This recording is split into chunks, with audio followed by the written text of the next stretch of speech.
రాష్ట్రంలో ప్రజలంతా సుఖ సంతోషాలతో ఉన్నారని, అసెంబ్లీ సాక్షిగా గవర్నర్ చేత ఈ ప్రభుత్వం పచ్చి అబద్ధాలు చెప్పిందని ఉరవకొండ మాజీ ఎమ్మెల్యే విశ్వేశ్వరరెడ్డి విమర్శలు చేశారు. ఇవాళ ఆయన ఉరవకొండలో మీడియాతో మాట్లాడుతూ రాష్ట్రంలో ఏ ఒక్క వర్గం కూడా ఈ ప్రభుత్వంపై సంతృప్తిగా లేదన్నారు. ఇచ్చిన హామీల్లో ఏవీ అమలు కాలేదన్నారు. చివరికి విద్యార్థులు కూడా ఫీజు రీయింబర్స్మెంట్ చేయక విద్యార్థులు ఇబ్బందులు పడుతున్నారన్నారు. ఆరోగ్యశ్రీ సేవలు నిలిపివేసి ప్రజలకు తీవ్ర అన్యాయం చేశారన్నారు. మరోవైపు నిత్యం దేవాలయాల గురించి స్మరించే కూటమి ప్రభుత్వంలో భక్తులకు ఏ విధంగా సౌకర్యాలు అందుతున్నాయన్నది శ్రీశైలంలో చూస్తే అర్థమవుతుందన్నారు.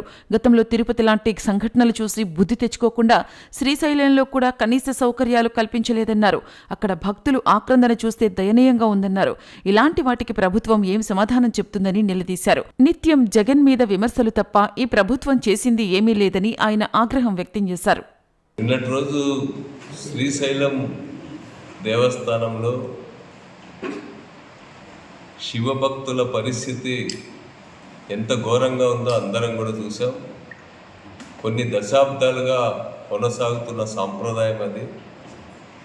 ఇరుముడులు తీసుకొని ఎంతో 40 రోజుల పాటు దీక్ష చేసి శివుణ్ణి దర్శించుకోవాలని వచ్చినటువంటి వాళ్ళు దేవాలయం దగ్గరికి వచ్చి శివ శివ అనాల్సినటువంటి వాళ్ళు డౌన్ ఇచ్చేటువంటి పరిస్థితికి ఈ ప్రభుత్వం కారణమైంది.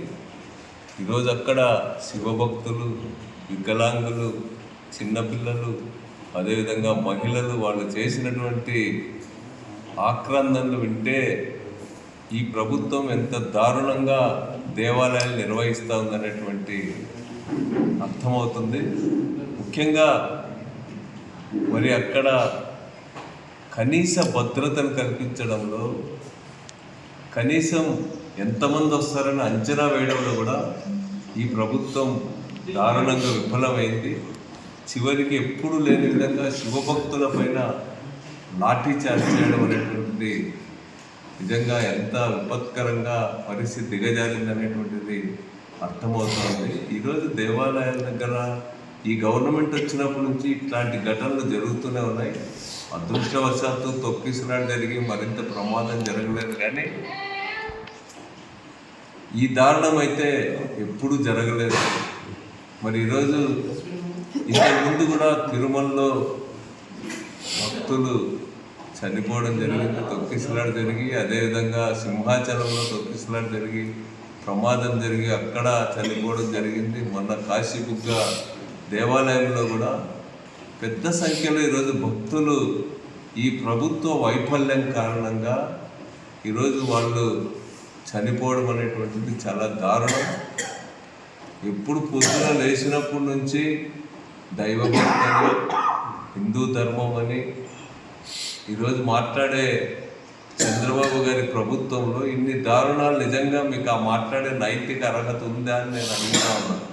జగన్ గారు దేశద్రోహానికి పాల్పడుతున్నారని, దైవద్రోహానికి పాల్పడుతున్నారని, హిందూ ధర్మాన్ని ఈరోజు నాశనం చేస్తున్నాడని జగన్ గారిని విమర్శించే మీరు కనీసం ఎప్పుడైనా జగన్ గారి హయాంలో ఒక్కసారైనా ఇట్లాంటి ఘటనలు జరిగినాయని చెప్పి నేను అడుగుతా ఉన్నాను. మీరు వచ్చినప్పటి నుంచి వరుస ఘటనలు జరుగుతున్నా కూడా కనీసం మీకు ప్రాయశ్చిత్తం, పశ్చాత్తాపం కూడా లేనటువంటి పరిస్థితి ఉంది. ఇట్లాంటి ఘటనలు మరీ జరగకుండా అవసరమైన చర్యలు తీసుకోవడంలో కూడా మీ నిర్లక్ష్యం ఈరోజు స్పష్టంగా కనిపిస్తూ ఉంది. ఇదేనా మీ పరిపాలన అనుభవం అని చెప్పి నేను అడుగుతా ఉన్నాను. ఈరోజు కూడా చెప్పించుకున్నారు. ఈరోజు గవర్నర్ చేతి బ్రహ్మాండమైనటువంటి పరిపాలన రాష్ట్రంలో జరుగుతుందని, ప్రజలంతా సంతోషంగా ఉన్నారని, సుఖశాంతులతో ఉన్నారని, ప్రభుత్వం హామీలన్నీ నెరవేర్చిందని బ్రహ్మాండం మేము అడుగుతా ఉన్నాం. నిజంగా ఇంత అబద్ధాలు గవర్నర్ ప్రసంగంలో చెప్పాల్సినటువంటి అవసరం ఏమొచ్చిందని అడుగుతా ఉన్నాను. ఈరోజు ఏ ఒక్క హామీనైనా మీరు అమలు పరుచున్నారా? ఈ రాష్ట్రంలో రైతాంగం ధరలు లేవు, చదువుకునే విద్యార్థుల ఆందోళన చెందుతూ ఉన్నారు.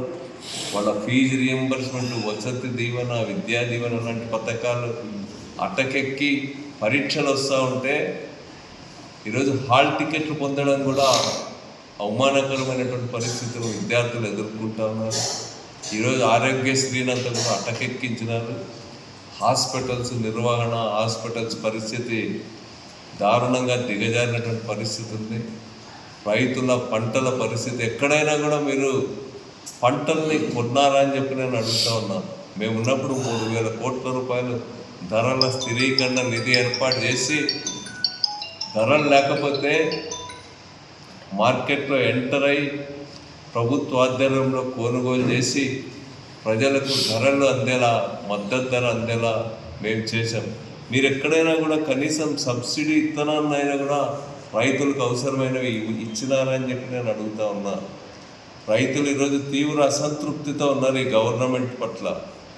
అదేవిధంగా ఈరోజు ఈ ప్రభుత్వం నిరుద్యోగానికి సంబంధించినటువంటి ఇచ్చిన హామీలు ఏమైనాయి, జాబ్ క్యాలెండర్ ఏమైంది, వాటన్నిటి గురించి నిజాయితీతో మీరు రాష్ట్ర ప్రజలకు గవర్నర్ ద్వారా చెప్పించండి. కానీ అంతా బ్రహ్మాండంగా ఉందనేటువంటిది ఒక్క మహిళలకు సంబంధించి ఒక్క హామీ అయినా మీరు నెరవేర్చినారా అని చెప్పి నేను అడుగుతా ఉన్నా.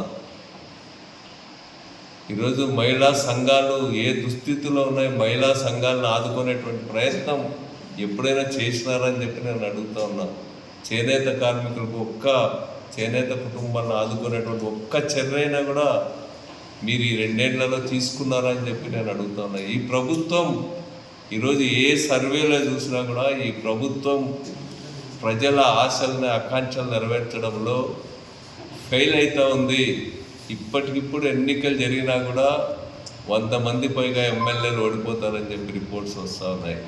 మరి వాటన్నిటిని పక్కన పెట్టి ఈరోజు అబద్ధాలతో కాలయాపన చేస్తూ ఉన్నారు. నోరు తెరిస్తే అబద్ధాలే తప్ప ప్రజలకు నిజంగా చేసింది ఏమి కూడా లేదు. ఈరోజు స్పష్టంగా ప్రజలు జగన్ పరిపాలనను, 45 ఏళ్ళ ఇండస్ట్రీ అని చెప్పుకునే చంద్రబాబు పరిపాలనని అంచనా వేస్తూ ఉన్నారు. ఎక్కడ కూడా ప్రజల్లో సంతృప్తి లేదు. అన్ని వర్గాల ప్రజలు, అన్ని రంగాల ప్రజలు కూడా ప్రభుత్వం పట్ల అసంతృప్తిని వ్యక్తం చేస్తున్నారు. వాళ్ళ పార్టీలకు సంబంధించి, వాళ్ళ కూటమికి సంబంధించినటువంటి కార్యకర్తలు, నాయకుల్లోనే ఈరోజు ఈ ప్రభుత్వ వైఫల్యాల పట్ల వాళ్ళు పెదవి విరుస్తూ ఉన్నారు. ఈరోజు ముఖ్యమంత్రి గారి సర్వే రిపోర్ట్స్లో కూడా ఎమ్మెల్యేలు ఘోరంగా విఫలమవుతూ ఉన్నారని, ఎమ్మెల్యేలు ప్రభుత్వ పథకాలని ప్రజలకు తీసుకుపోలేకపోతున్నారని, ప్రజల్లో అబాస్పాలవుతున్నారని చెప్పి ఆయన పదే హెచ్చరికలు చేస్తూ, మరోవైపు గవర్నర్తో ఆయన ప్రభుత్వం బ్రహ్మాండంగా చెప్పుకొచ్చుకోవడం అనేటువంటిది సిగ్గుచేటైన విషయం అని చెప్పి నేను తెలియజేస్తాను.